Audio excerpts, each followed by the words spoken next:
یہ جہاں کارخانہ قدرت کے عجائبات سے بھرا پڑا ہے۔ اس میں موجود ہر چیز اپنے خالق کی عظمت و بڑائی کا پتہ دیتی ہے۔ دوستو، اللہ تعالیٰ نے ہمیں اتنی نعمتوں سے نواز رکھا ہے کہ جن کا ہم تصور تک نہیں کر سکتے۔ ان نعمتوں میں سے آج ہم صرف ایک نعمت کا ذکر کرنے والے ہیں، جسے ایک عام سی اور روٹین کی چیز سمجھ کر ہم نے شاید آج تک اس پر کوئی توجہ نہ دی ہو، لیکن اس کی اہمیت اس سے کہیں زیادہ ہے۔ جی ہاں، میں بات کر رہا ہوں ہمارے منہ میں پیدا ہونے والے تھوک یعنی سلائیوا کی۔ یہ تھوک ہمارے منہ میں کس طرح پیدا ہوتا ہے، اس کا کیا کام، کیا کردار ہے، اور اگر یہ ہمارے منہ میں پیدا نہ ہوتا تو ہماری زندگی اس سے کس طرح متاثر ہوتی۔ انہی سب چیزوں پر ہم اس ویڈیو میں بات کرنے جا رہے ہیں۔ ہماری اورل کیویٹی میں موجود 3 میجر اور بہت سے چھوٹے چھوٹے گلینڈز تھوک پیدا کرتے ہیں، جنہیں ہم سلائیوری گلینڈز کہتے ہیں۔ سلائیوا ہمارے منہ میں ہر وقت پیدا ہوتا رہتا ہے، البتہ یہ دوپہر کے وقت میں زیادہ اور رات کے دوران کم پیدا ہوتا ہے۔ ایک نارمل انسان کے منہ میں روزانہ اوسطاً 1 سے 1.5 لیٹر تھوک پیدا ہوتا ہے۔ یہ ہمارے منہ کی نمی برقرار رکھتا ہے، جس کا ہمارے منہ اور ہماری اوور آل ہیلتھ میں انتہائی اہم کردار ہے۔ یہ ایک مشہور بات ہے کہ ہماری زبان پر جگہ جگہ پائے جانے والے سینسری آرگنز، جنہیں ٹیسٹ بڈز کہا جاتا ہے، کی وجہ سے ہمیں کسی بھی چیز کا ذائقہ آتا ہے۔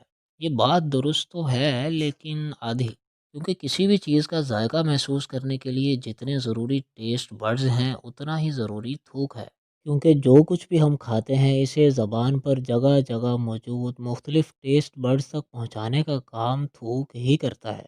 اس کے علاوہ یہ ٹیسٹ برڈز کو موئسٹ اور ہیلدی رکھتا ہے، جس کی وجہ سے یہ ٹیسٹ برڈز اپنا کام بہتر طریقے سے کر پاتے ہیں۔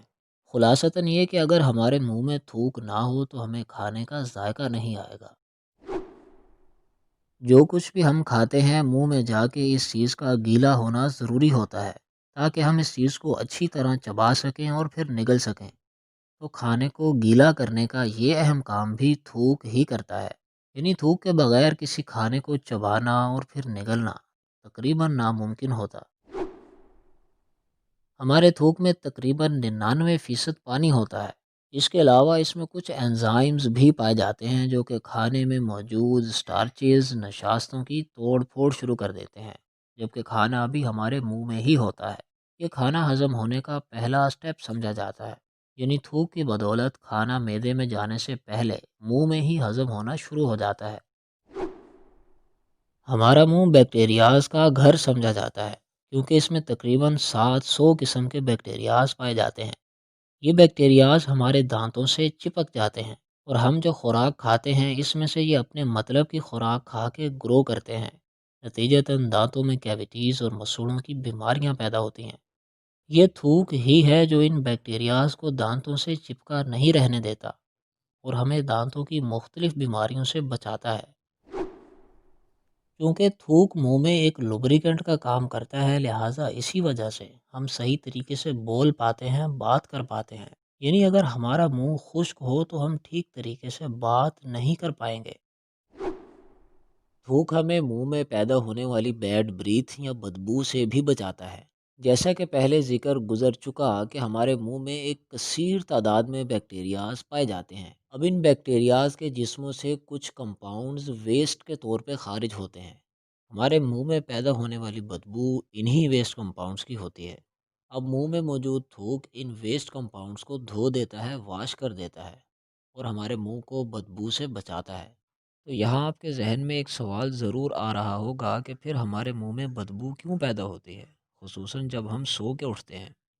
تو ایک تو رات کے وقت سلائیوا کم بنتا ہے، اور دوسرا یہ کہ سوتے ہوئے ہمارا منہ بند رہتا ہے، جس کی وجہ سے منہ کا اندرونی ٹیمپریچر بڑھ جاتا ہے، اور یہ کنڈیشن بیکٹیریاز کو بہت پسند ہے۔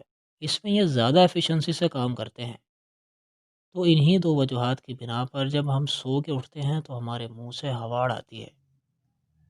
تو اس ویڈیو کا خلاصہ یہ ہے کہ اگر ہمارے منہ میں تھوک پیدا نہ ہو تو ہمیں کسی چیز کا ذائقہ نہیں آئے گا، ہم کسی چیز کو چبا اور نگل نہیں سکیں گے، بیکٹیریاز کے حملے سے منہ میں کئی بیماریاں پیدا ہوں گی، ہم ٹھیک سے بات نہیں کر پائیں گے، اور ہمارے منہ میں بدبو پیدا ہو جائے گی۔